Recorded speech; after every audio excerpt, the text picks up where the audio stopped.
Je viens d'effectuer donc avec mes plus proches collaborateurs, le vice-président Pape Sambare Diop, le président de la SEDA de Dakar, certains lieux de vote. On a commencé d'abord par Kermassar, où on a trouvé là-bas sur place le président de la SEDA, c'est-à-dire l'homologue du président de la SEDA de Dakar, qui nous a fait visiter quelques bureaux de vote. Lors de cette visite, nous avons constaté d'abord un engouement populaire. Nous avons noté que les Sénégalais vaquaient à leurs occupations citoyennes qui consistaient à entrer dans un bureau de vote, choisir des bulletins de vote et choisir une coalition.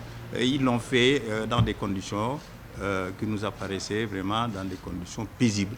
Et nous avions pensé qu'il s'agissait là d'un exemple qui se perpétuera tout le long de la journée. Les 90%, c'est le taux de bureaux de vote et de centres de vote ouverts qui ont commencé à l'heure. Ça, c'est les 90%. Pour ce qui concerne maintenant la participation des citoyens au vote, nous avons axé notre attention sur les villes où on craignait un embouteillage du fait qu'il y avait 3 modes de scrutin. Que les électeurs votaient pour la ville, pour la mairie et pour le conseil départemental.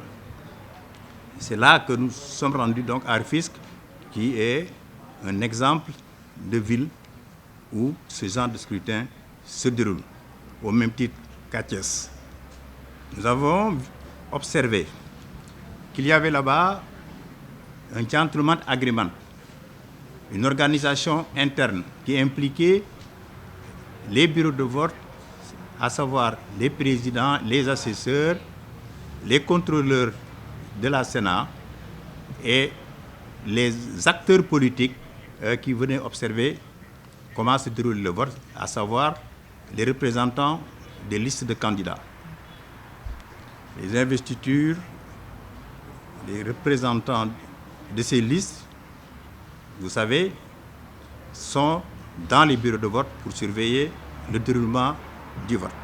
Donc, ils ont participé à cette organisation interne qui a permis de fluidifier le vote, de permettre à ceux qui viennent voter 3 fois de pouvoir le faire dans de bonnes conditions sans se télescoper.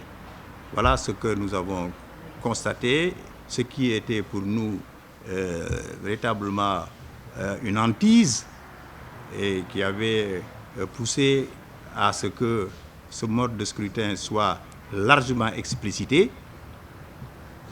Voilà la situation aujourd'hui et nous pensons que le format utilisé par ceux qui sont à l'intérieur est un bon format qui permet de fluidifier le vote.